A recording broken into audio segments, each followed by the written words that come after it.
Hello there, welcome to the news on Nepal television. I'm Rosina Rai, starting with the headlines. Bagmati CM expands his Council of Ministers. Rama Ali Maga sworn in as a minister without portfolio. Ruling alliance decide CPN UML's take of Chief Minister in Nepali Province. Now Centre's Rajkumar Sarma seeking confidence vote today. An Israeli strike on the Iranian consulate building in Syria's capital killed 7 people. Iran and Syria's governments condemned the attack. And Nepali is taking on Baroda today in SMS Friendship Cup T20 Tri Series underway in India.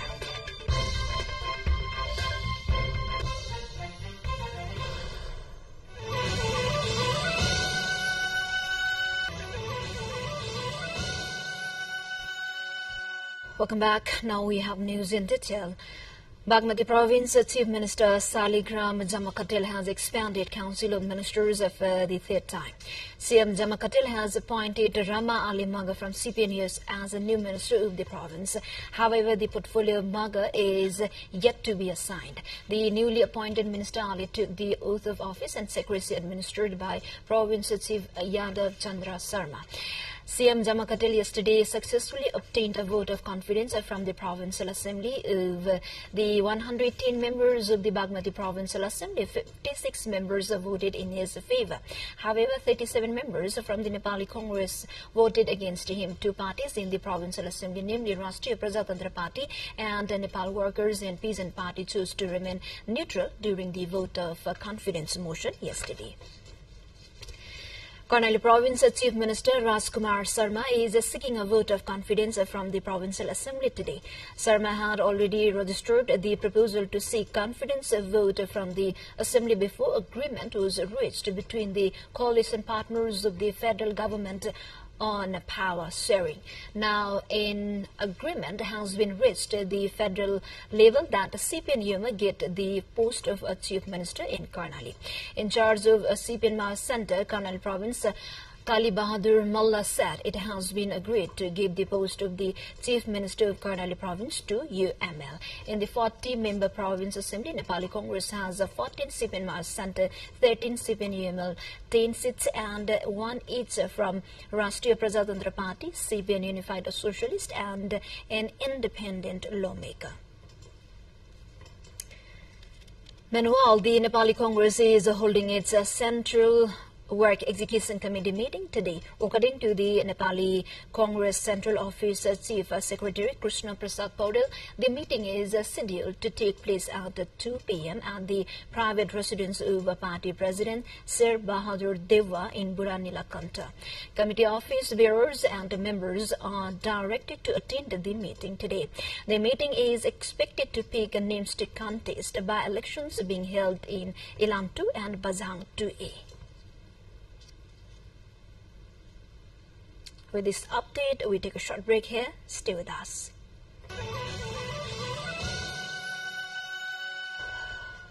Welcome back. You're watching Nepal Television News. Now we have remaining national updates. The meeting of the House of Representatives is underway. The meeting, summoned for 11 a.m. today, will delve into various contemporary issues, and lawmakers are scheduled to table questions before the House related to the Ministry of Forest and Environment, Ministry of Culture, Tourism and Civil Aviation, and Ministry of Energy, Water Resources and Irrigation will answer the question. In the meeting today, ministers from the various ministries mentioned above will be answering the questions raised in the session.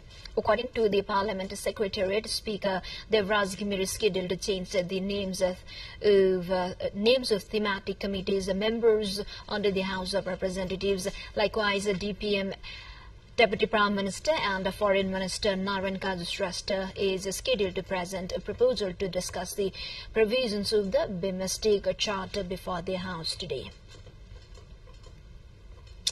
To other update, today marks the 67th National Cooperative Day. The day is celebrated on the 2nd of April annually. And with the theme of good governance and unification in cooperatives, Nepal is celebrating the day with various programs, recognizing the 3 million people affiliated with over 19,000 cooperatives around the country. The day is a remembrance of the establishment day of Bakhan Cooperative in Saradhanagar of Chitwan district in 2013 Biyachatra 20 of Nepali calendar. The cooperative sector of Nepal has got constitutional recognition as a pillar of a socialism-oriented national economy. As per the latest report, it boasts of approximately 7.4 million members and provides direct employment opportunities to more than 88,000 people across the country. The concerned body and various stakeholders in the country highlights on the proper monitoring and unification of its function should be properly done. Now to Surkhet, the textbooks designated for all schools of Karnali Province are stored at the godowns of the Karnali Provincial Office of the Janak Education Material Center. Some 1 million copies of the required textbooks for the current academic session lies at the godown after the vendors who were assigned to distribute textbooks have not turned to the office for collection. The center aims to distribute textbooks by maintaining the calendar for distribution. However, this had led to the delay in timely distribution of the textbooks to the children. Few quantities of textbooks have been distributed while most remains at the storehouse. Office Chief Bhairababu Panta said this year there will be no shortage of textbooks, unlike in Easter years, as the required books have reached the province office ahead of start of the new academic session this year. We take a short break here again. Stay with us.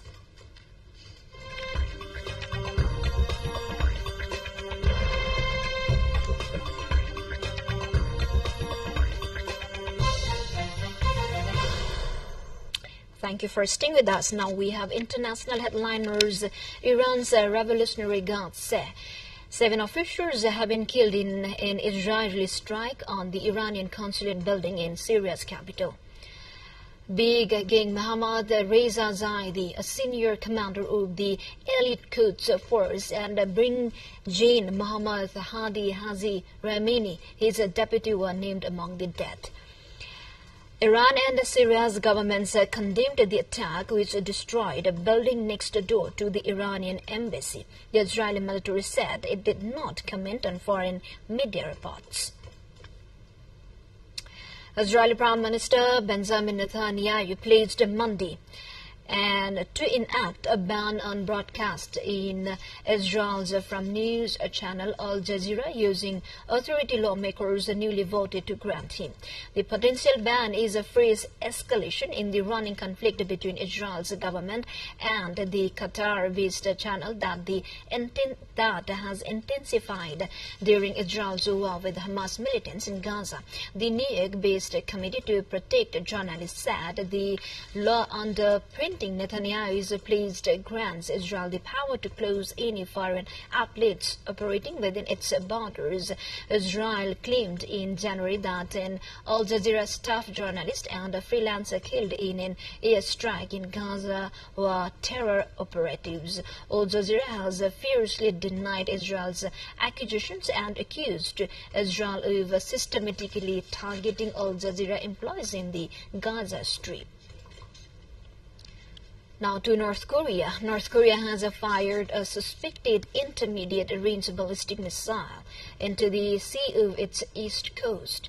Tokyo confirmed the launch with the Coast Guard, urging vessels to be vigilant and report any fallen objective without approaching them. The launch was the third of a ballistic missile in 2024, with the North Korea saying it is testing a new intermediate-range hypersonic missile powered by a solid fuel engine. It comes just days after Russian veto ended United Nations expert monitoring of North Korean sanctions violations made a probe into alleged arms deals between Moscow and Pyongyang, and a week before South Korea holds general elections. To the more updates, before that, let's have a quick look into the highlights of the site.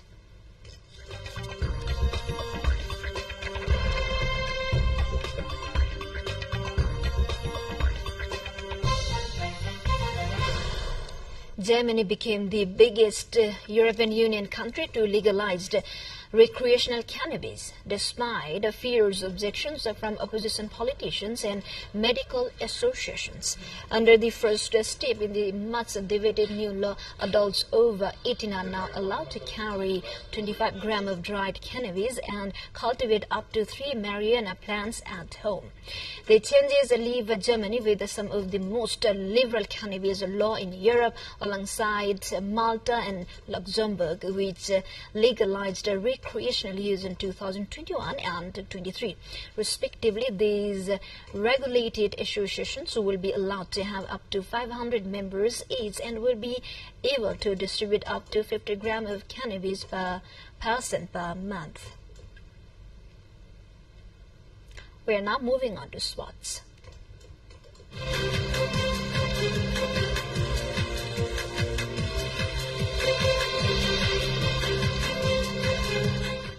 Nepal is taking on Baroda in SMS Friendship Cup T20 Tri-Series underway in India today. The match will kick off at 2:45 p.m. Earlier, Nepal clinched victory by 8 wickets against the Gujarat Cricket Association. Likewise, Gujarat secured a win against Baroda by 5 wickets on Monday in the T20 series in India. The tournament kicked off on March 31st will conclude on 7th April. Nepal is taking this tournament as a pivotal preparatory match for ACC Premier Cup being held in Oman. Nepal is scheduled to play against Gujarat on March 31st, Baroda on April 2nd, another encounter with Gujarat on April 3rd, and a final face-off against Baroda on April 5th. Now to IPL update, we have Mumbai Indians. MI played their first match of IPL 2024 at home, and it was Rajasthan Royals who were visiting. Asked to bat first, Mumbai Indians' batting lineup collapsed and they could only post 125 runs in 20 overs, which Rajasthan Royals chased just 15.3 in just 15.3 overs, thanks to Riyan Parag's sensational 50.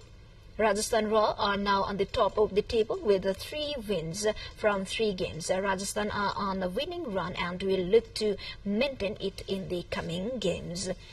With this update, we come to the end of this news bulletin. But before we say goodbye, quick reminders of the headlines once again.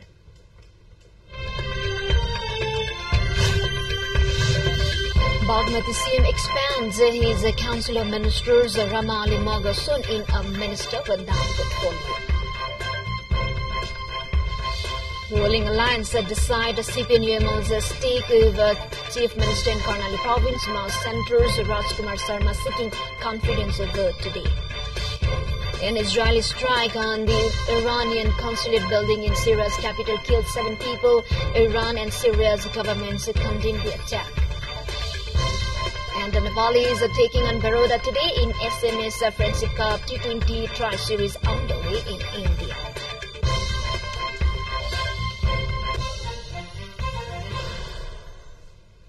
Well, this is all we have for this moment. Until our next bulletin, keep watching Nepal television. Have a good day ahead. Namaste.